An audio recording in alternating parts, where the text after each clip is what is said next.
At this time today, we're going to be hearing God's message conserved from 1 Corinthians chapter 9, 19 to 23. Let's open our hearts and minds as we learn how to share the message of salvation with others. Pastor Cesar.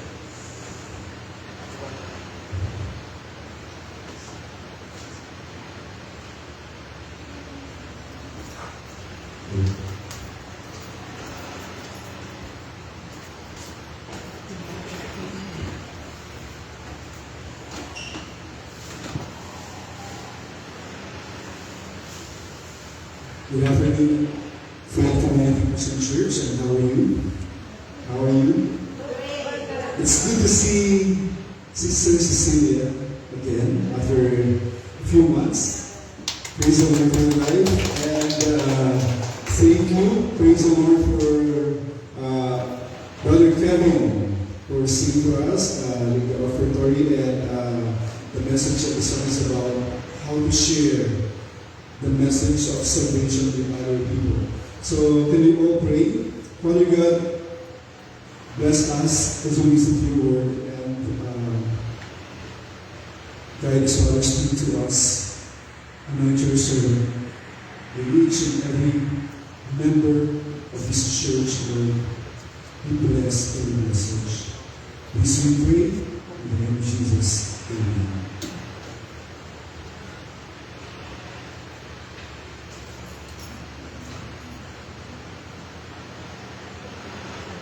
I will use this model.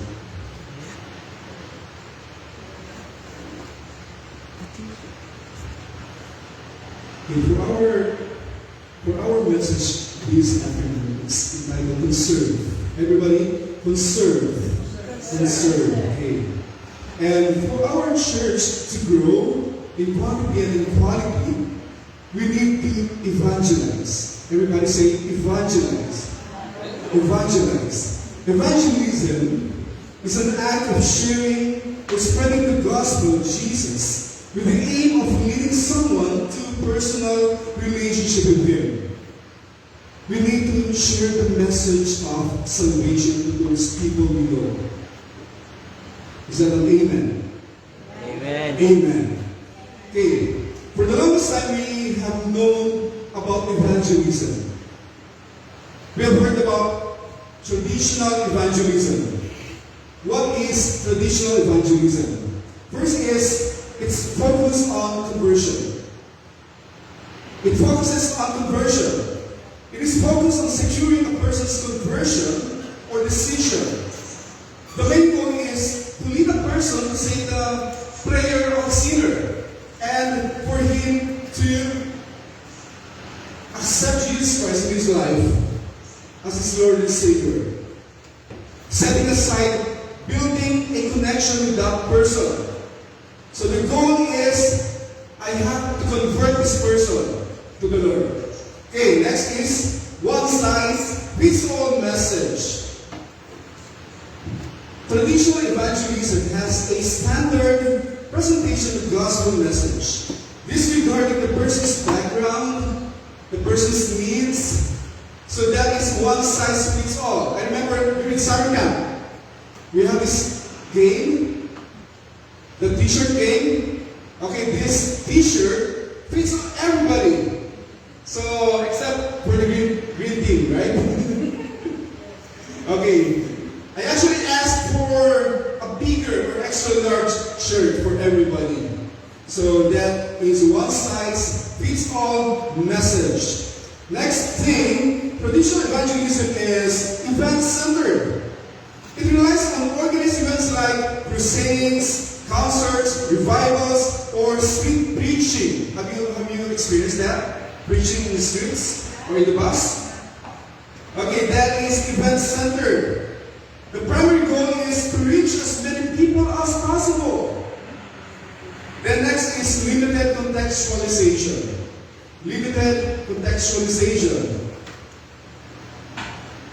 Traditional evangelism does not adapt the presentation of the gospel to the cultural context of the audience. And it sometimes leads to misunderstanding and lack of connection to the person you are sharing the gospel to. Next is overlooked needs. traditional evangelism is sharing the gospel with less attention to meet the physical, emotional, and practical needs of the person. So that is what we know as traditional evangelism. Amen? So today we're going to explore 1 Corinthians chapter 9, verses 19 to 23, where Paul teaches us on how to share the gospel of salvation more effectively. Do you want to do that? Do you want to share the gospel more effectively? Okay. So the title of our sermon for today is to serve, which means connect and serve. Everybody? Connect and serve. Conserve. Paul is teaching us on how to share the gospel in a more meaningful way. We have just read 1 Corinthians chapter 9, verse 19 to 23. And the background of this passage is these verses center on Paul's discussion about the rights of an apostle and his approach to ministry. He tells the Corinthian church his rights, such as receiving financial support from the church, and Paul limits his personal freedom and preferences to avoid offending others and to connect with them effectively. Paul willingly makes himself a slave to everyone. A slave to everyone. He voluntarily serves others and puts their needs first to win them to Christ. Are we doing that? Putting the welfare of other people before our welfare. Paul adapts his behavior to align the practices of the people. Without compromising the core message of the gospel, he is flexible and willing to adapt. What is his motivation? Paul's motivation is the gospel. The gospel, the message of salvation. His adaptability is not for his own personal gain, but to share the gospel of Jesus with everyone. His approach aligns with the concept of need-oriented evangelism. Will everybody say need-oriented evangelism? It is where an evangelist, a person like you and me, a believer,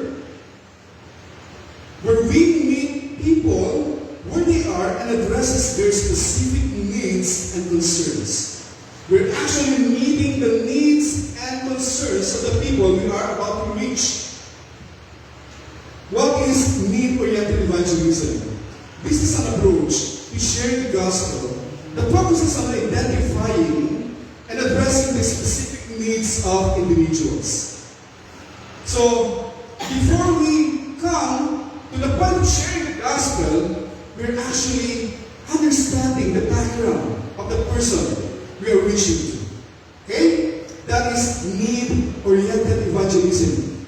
As compared with the traditional evangelism, this focuses on the specific needs of the person we're trying to reach. It is understanding people's physical, emotional, practical, and spiritual needs and meeting those needs as a way of demonstrating the love of Jesus. And it opens doors for sharing the gospel.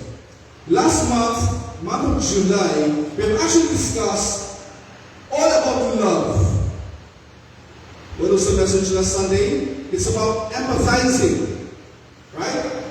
Empathizing. How to share our love. How to cultivate this love here in our church. And how to make FCCC not just a church, but a loving church. That is very important. So, the concept of need-oriented evangelism is based on the examples of Jesus. It is based on the examples of Jesus and the apostles. Jesus met people's physical needs by healing the sick, feeding the hungry, before he addressed their spiritual needs. Based on the gospel, Jesus looked after their physical needs first before sharing the message of the Lord. That is need-oriented evangelism. Peter and John healed the lame man at the temple gate. They did not just give him alms, but healed him in the name of Jesus. That is need-oriented evangelism. So, there are some elements of this type of evangelism, this type of concept. First is understanding our audience. We need to understand. We need to know who our prospects, who our audiences are. Paul knows the backgrounds, the cultures, the needs of the groups of people he's trying to reach. He learns about the audience. He knows the context of the people, and he learns about their beliefs, traditions, life situation. We need to understand our audience. If we're praying to reach out, to share the gospel to our friends, first we need to know their background. We need to know them personally. We cannot just go proceed to share the gospel without even knowing the person. Next is building genuine relationships. Building genuine relationships. Paul establishes trust and rapport to people by building authentic relationships. That's why we are taught on how to love. We are taught on how to share our compassion, our empathy to other people, because we need to build a genuine relationships. With need-oriented evangelism, we're focusing more on relationships. Have you tried sharing the gospel to someone who is a stranger? Is it hard? If you don't know personally the person you're sharing the gospel to. So that is important. We need first to build a good relationship with that person. If we're praying for that person to get to know Jesus Christ, we need to know him. We need to know him. We build genuine, caring, and loving relationship with these people rather than seeing them as merely prospects. We have to know them. We need to get to know them. Next is adapting the message to people. Adapting the message with people. Paul adapts a behavior and message to relate with his audience without compromising the message of the gospel. He speaks his audience's language. He knows the language of the people he's sharing to. We need to tailor our message with the questions, doubts, struggles of our audience. We use language and examples that are relatable to them. If you're planning to share the gospel to young people, you should be able to know their thoughts. You should be able to know their interests. For us to get through them, to penetrate their hearts. So that is adapting the message. And the use of languages. You should be using languages that they could understand. If we're talking to old people, we need to learn what their interests are, what their language are. Okay? That is adapting the message with people. Number 4 is serving selflessly. Paul puts others' needs first, making sacrifices to ensure the gospel is accessible and understandable to them. Are we making sacrifices for the ministry? Who among us has been sacrificing all your life for the gospel? We are doing everything just to reach out to these people. We sometimes shell out our own money just for the sake of winning this soul to God. We need to meet their tangible needs, and it includes includes acts of service, providing resources and offering support during difficult times. It includes providing food, clothing, counseling, or any tangible things that they would need. Next, number 5 is need-oriented evangelism is being culturally sensitive. Being culturally sensitive. Paul respects and honors the cultural practices and values of others as long as they do not contradict the biblical principles. If you're talking to Canadian, you have to know the culture of Canadian. If you're talking to a Filipino or Jamaican or American, we need to know their culture, their tradition, for us to effectively share the gospel. So, Paul shares his extraordinary strategy of sharing the gospel, his adaptability, flexibility, and intentionality in evangelizing to others. Let us now focus on 2 dynamic and compelling main points. Number 1 is, the title for this afternoon's sermon is Concern. So first is connect compassionately. Everybody say, connect compassionately. It's taken from verses 20 to 21. So we read them all together. To the Jews, I became like a Jew to win the Jews. To those under the law, I became like one under the law. Though I myself am not under the law, so as to win those under the law. Verse 21, everybody. To those of having the law, though I am not free from God's law, but I am under Christ's law, so as to win those not having the law. So Paul uses the strategy of cultural adaptation. Everybody? Cultural adaptation. To the Jews, Paul observes Jewish customs and laws to connect with the Jews. Then, to those Jews who strictly adhere to the law of Moses, to those legalistic Jews, he acts as one under the law, despite his freedom in Christ. And to the Gentiles, he lives as if he is not under the Jewish law, though he still follows Christ's law. So Paul learns how to adapt to different kinds of people, to all people from different walks of life. Can we do that? Are we flexible in dealing with people, or do we prefer a certain group of people? No, I cannot share the gospel to those people who are very old. I can only share the gospel to people my age. We need to adapt. We need to be flexible. So Paul's evangelistic strategy is not passive. It is not passive. He actively connects with different people by immersing himself in their culture and tradition. Connect compassionately. He understands the people's perspectives. Paul is not a distant observer, but he is an active participant in their lives. This is very important. If we're going to try to share the gospel to people, we have to be actively participating in their life. We have to know them deeper. Paul connects and communicates the gospel effectively.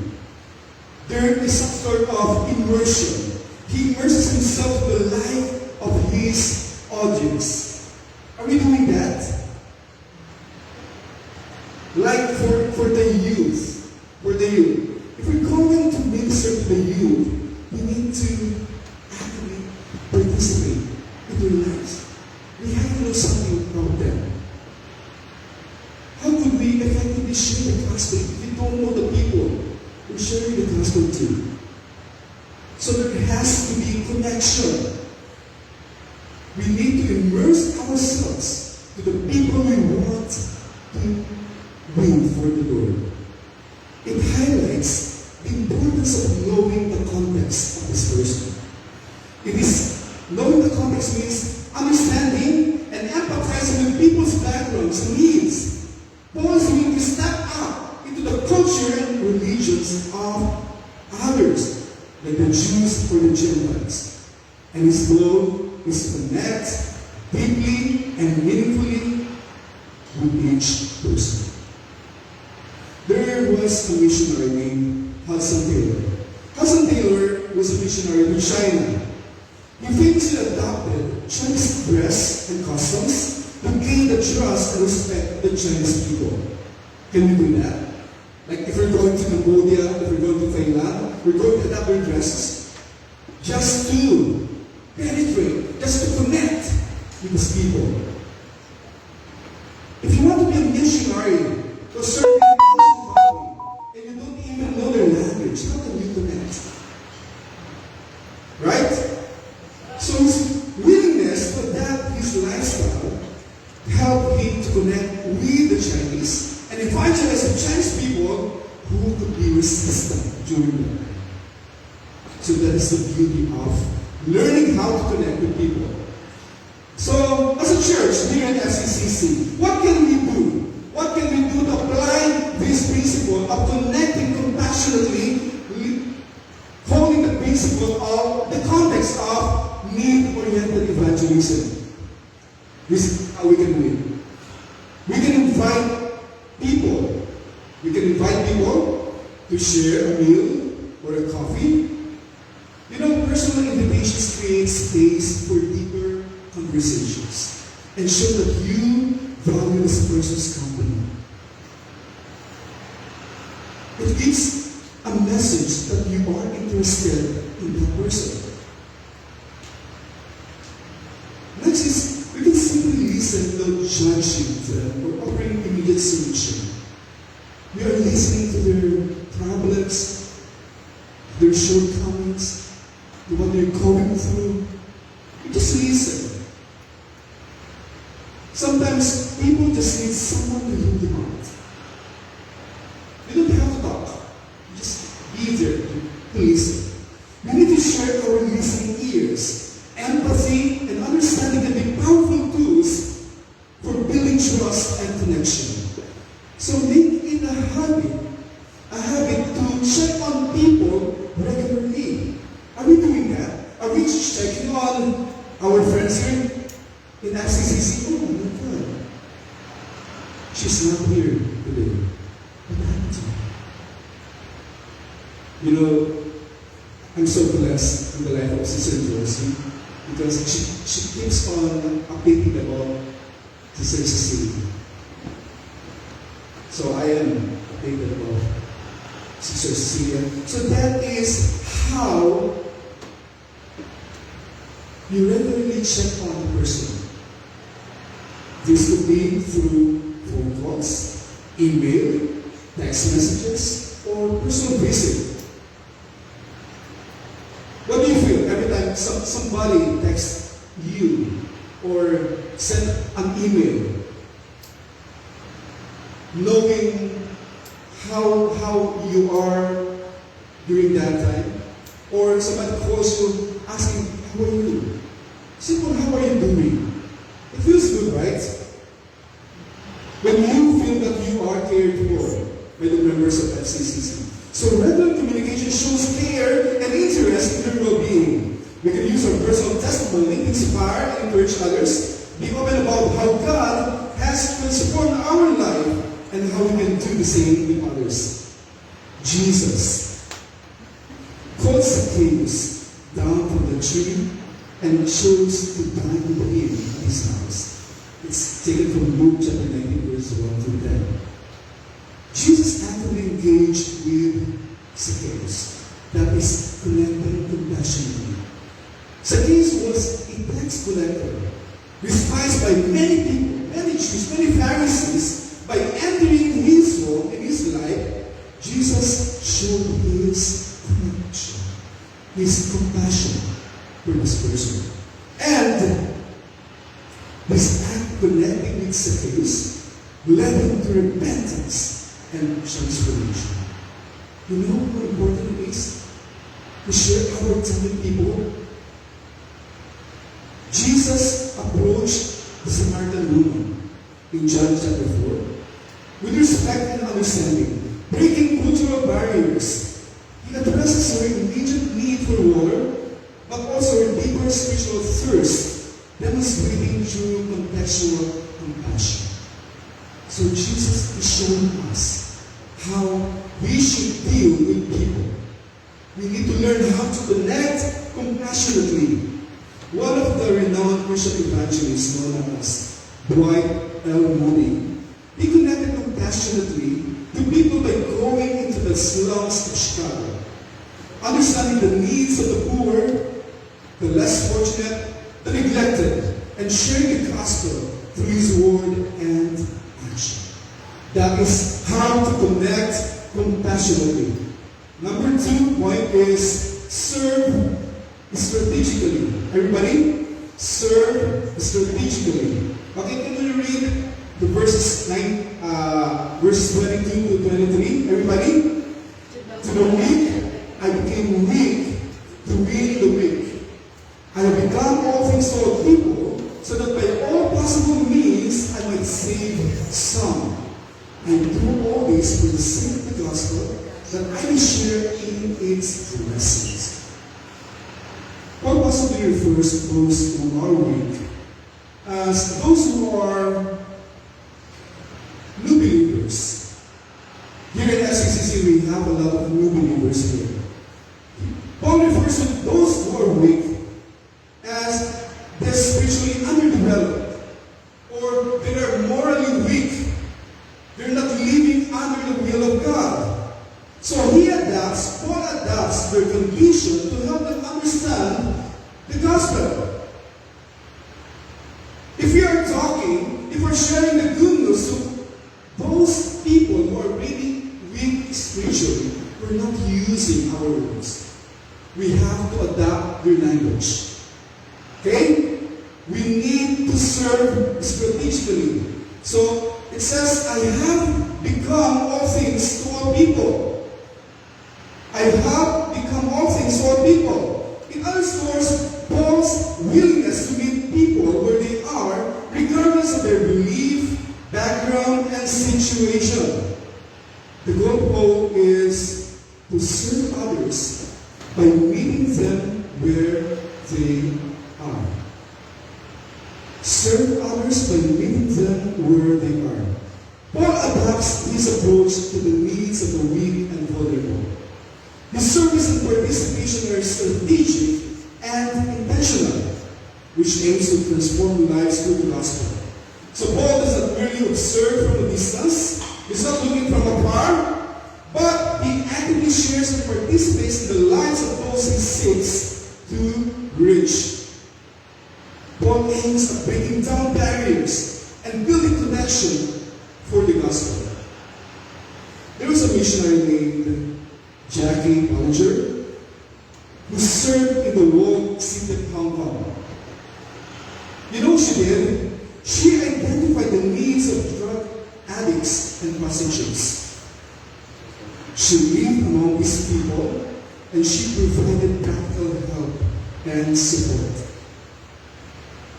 Her strategic service not only met their physical needs, but she was able to lead these people to the knowledge of Jesus. That is serving strategically. If I'm going to ask you, what are your plans for you to spread the good news? What are your plans for sharing the gospel of Jesus Christ? For your friends, for your relatives, for your neighbors, to come to know the salvation that Jesus is offering us. What are your plans? Do we have any strategy? Do we have any tangible actions to be made for us to reach these people? We have to connect compassionately, and we have to serve strategically. What we can do is, we can reach out to people regularly. So I said earlier, through phone calls, text, messages, or social media. I appreciate the times that I'm talking to some of the leaders here. talk to Sister Rosie, Sister Bess, Brother Jeff. There has to be regular communication among us believers. We need to ask them how they are doing, or if there's anything they need. You know, consistent communication shows genuine care, love, and it builds trust. We need to identify and understand the needs of these people. We can have deeper conversations and observe their daily challenges in life. We need to serve them strategically. We need to offer personal support. We need to develop a sustainable plan to address the needs of other people. You know, for example, if someone is struggling with loneliness, how are we dealing with it? If someone is going through depression, you know what? We can schedule a regular visit request for them to be comforted. If someone is sick or is confined to the hospital, what we can do is we can pray for them, we can visit them, for them to feel the love of Jesus through us. If you're planning or you're praying to reach out to these people, we have to know their specific needs. That is personal support. If someone is facing financial difficulties, if someone is financially problematic, we can help them by teaching them how to budget, or we can help them by finding resources. We can give them jobs, we can refer them to some people.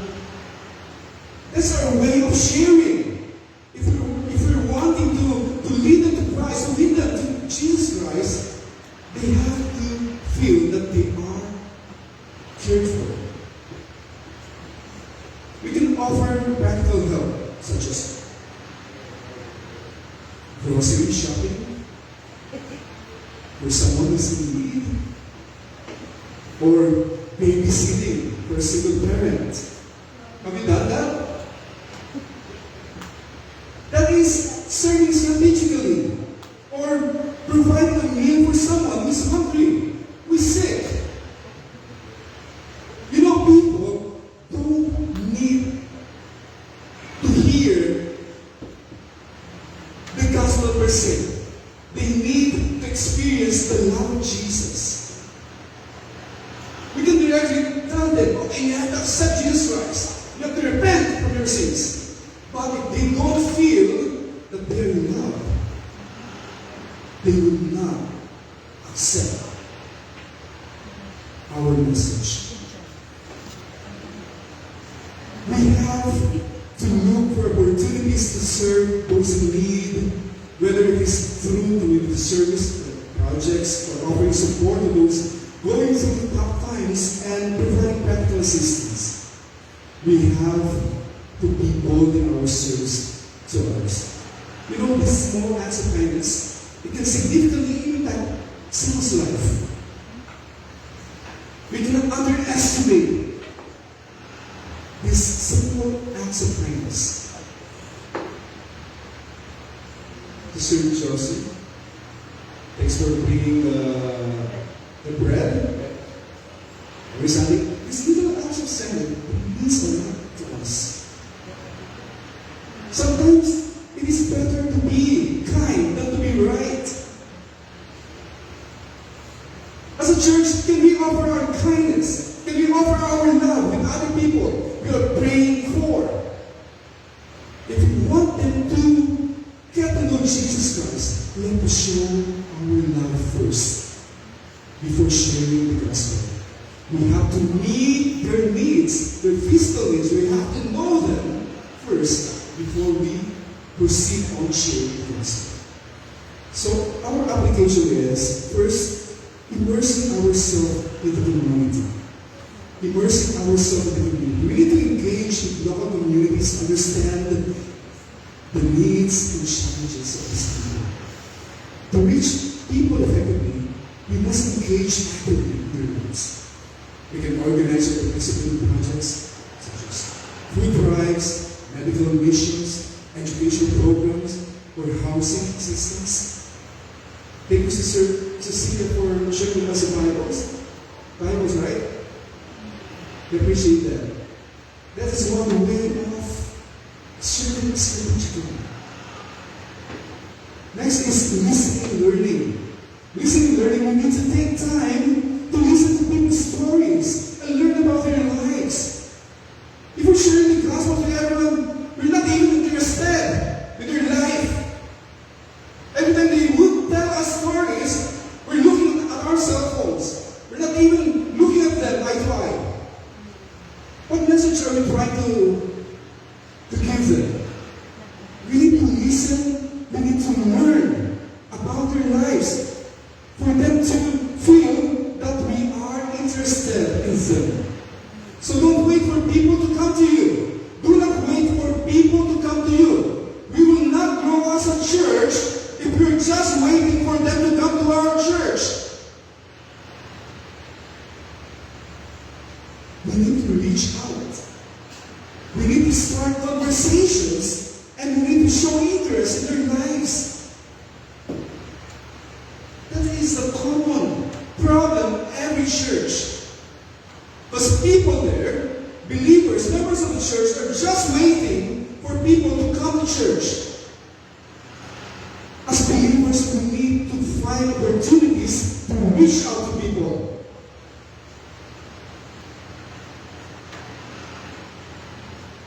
We can actually share meals, join in their activities, and become a part of the world. Part of the world with our learning. Ask questions and show genuine interest in their experiences and perspectives. We need to listen to the stories, struggles, and context of the people around us. Next is using relevant language. We use language and examples that are familiar and meaningful to the people. We avoid using unfamiliar words and we become sensitive to the cultural nuances of these people. Next, addressing to the whole person. Addressing to the whole person. We develop ministries that address to the holistic person, to the whole person, including emotional, social, physical, and spiritual needs. We cannot just focus on spiritual. We need to look after their other needs, emotional needs, physical needs, practical needs. Next is mentoring and discipleship and discipling. We provide ongoing support and mentorship to new believers for them to grow in faith. And lastly, empathizing with love. Our evangelism should be marked with empathy. Empathizing. Embrace empathy. When we show genuine concerns for the well-being of others, we create bridges of love, bridges of trust. This could mean offering practical help and being a compassionate listener. You know, Faith Community Christian Church, we're all called. We are all called to compassionate connection. Connecting compassionately and strategic service, serving strategically. We need to conserve, connect, and serve. By immersing ourselves in the lives of those around us and serving them intentionally, we make an impact for the gospel of Jesus. Let us all take some steps. Let us all take some tangible plans for us on how to reach our other people for the Lord. Are we even praying for it? I would like to ask you, FCCC, do we want our church to grow in number and in quality? Is that an amen? Do we want, or do we pray that FCCC will grow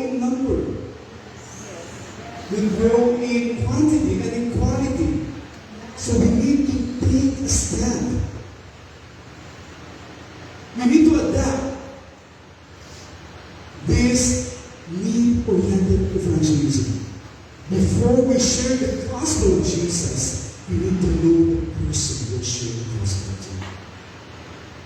We need to learn about this people. So we all pray. Father God, thank you for reminding us on how to share your love, your care, your concern, your empathy with those people we know. It may be our neighbors, our workmates, our classmates at school, our relatives, our friends. Lord, teach us, Father, on how to know these people, how to show genuine concern for them to feel your love. When they feel your love, they will be more accepted to your word. Lord Jesus, please help us.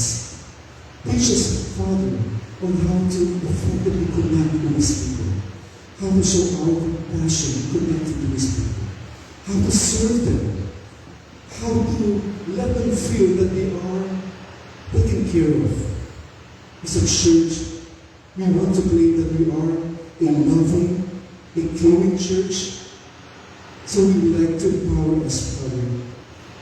Empower our hearts. Teach us, Father, on how to share the goodness of salvation with our people. How to fulfill the Great Commission in the right way. Please we pray in Jesus' name. Amen. Shall we all sing?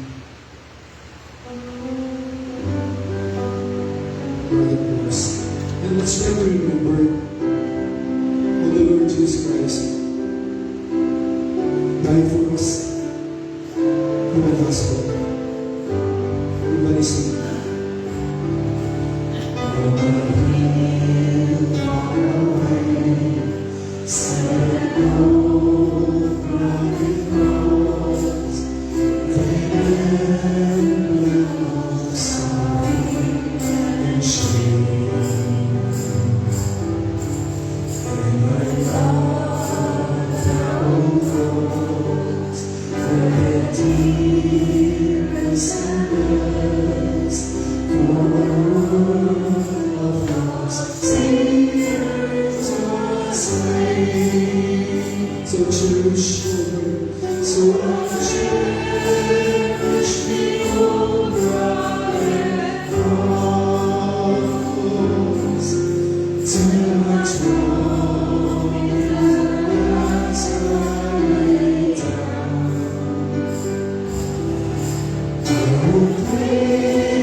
was born at the cross. Jesus suffered and died.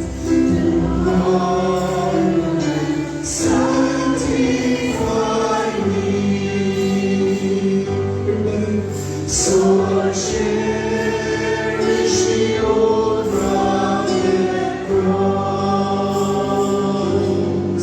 Too much trophies that I lay down. I will cling to the old rugged cross and exchange its Sunday for a crown. Praise the Lord. The Lord be celebrating our Holy Supper. We're so grateful to gather here today to celebrate the Lord's Supper. This ordinance is a sacred time where we remember and honor the sacrifice of Jesus Christ. As we share the bread and the cup, let's reflect on the love of Jesus for us and the promise of our salvation.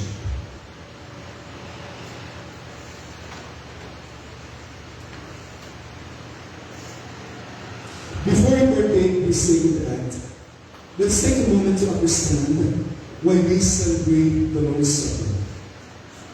It is also known as communion. It is time to reflect on the sacrificial death of Jesus Christ. It's time for us to remember that He gave His body and shed His blood for the forgiveness of our sins.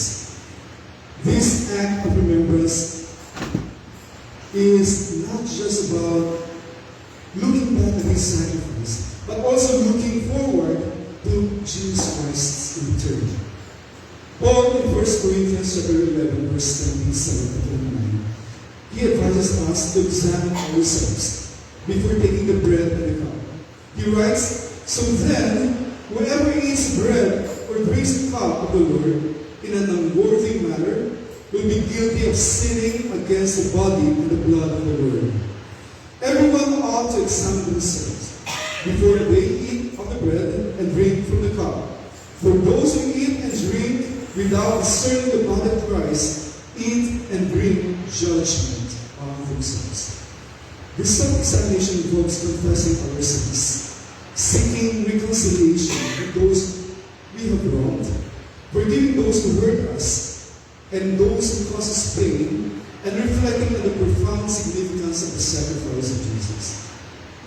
It's now time to repent and renew our commitment to live as followers of Christ.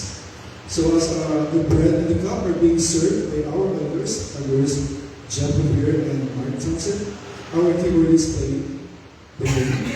I encourage each one of you to take your time for personal reflection and prayer. Use these moments to examine our hearts and seek forgiveness for any sins or unrighteousness.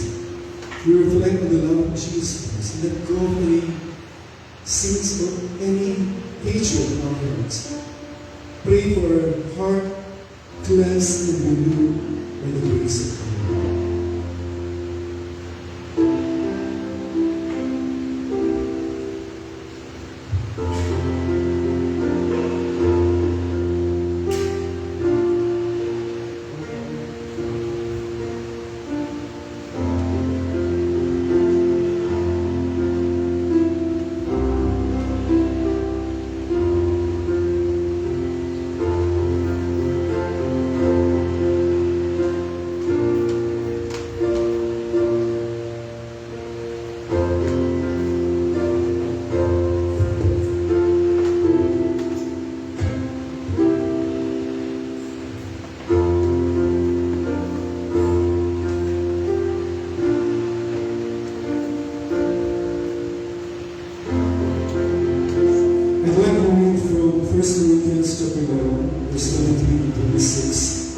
Where the Apostle Paul reminds us of the significance of this gathering.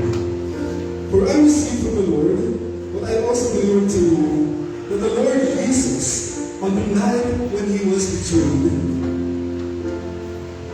took bread, and when he had given thanks, he broke it and said, "This is my body, which is for you. Do this in remembrance of me." In the same way, he also took the cup after the supper, saying, "This cup is the new covenant in my blood. Do this as often as you drink it, in remembrance of me. For as often as you eat this bread and drink the cup, you proclaim the Lord's death until he comes." Can we now call on Elder Jeff up here to pray for the Lord? Let us pray. Father in heaven, Lord, we are very thankful once again that we are gathered here in joy and grace to partake this bread, symbolizes your broken blood in Calvary. Lord, thank you so much for the opportunity to be part of this undertaking. Lord, may you continue to find us faithful in serving you. And thank you so much for dying at the cross for all of our sins, O Heavenly Father. Lord, we bring back the glory and honor unto your mighty, glorious, and holy name with thanksgiving in our hearts. In Jesus' precious name, amen. Let's all take the bread. Let's all remember Jesus' words, "This is my body, which is for you. Do this in remembrance of me." Let's eat the bread together. Let's now call on Elder Mark Thompson to pray for the cup. Thank you, Lord, for this opportunity to come to the table again and remember your shed blood that grants us forgiveness of sins if we call on the name of the Lord to be saved. Lord, we can't save ourselves, but we cry out that you save us all. Forgive us. Thank you. Lord, we pray that as we drink this, we will truly be thankful and we look forward to your return. Pray this in Jesus' name. Amen. Jesus said, "This cup is the covenant in my blood. Do this as often as you drink it, in remembrance of me." Let's drink together.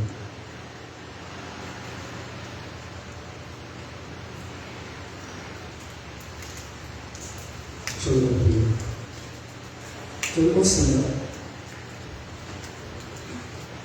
Father God, we praise you and magnify your name for sacrificing your own life, Jesus Christ, for the sins of the whole world.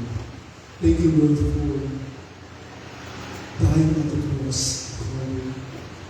Thank you, Lord, for shedding your blood for us to be saved. If not for your death and resurrection, we would not be here today.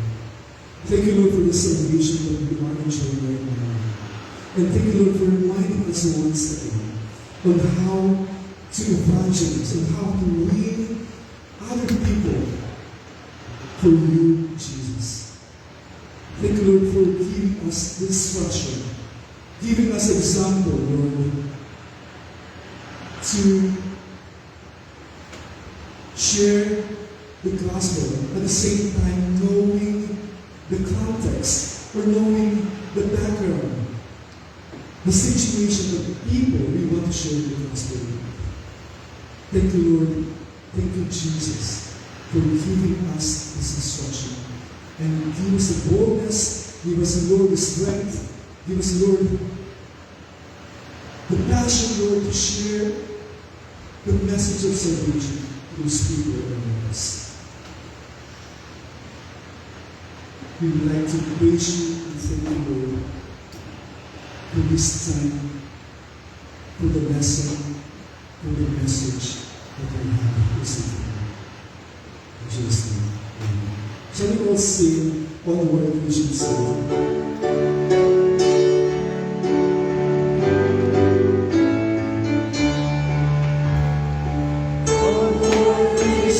Soldiers marching as to war.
May the Lord bless you and keep you. May the Lord make His face to shine upon you and be gracious. May the Lord lift up His countenance upon you and give you peace.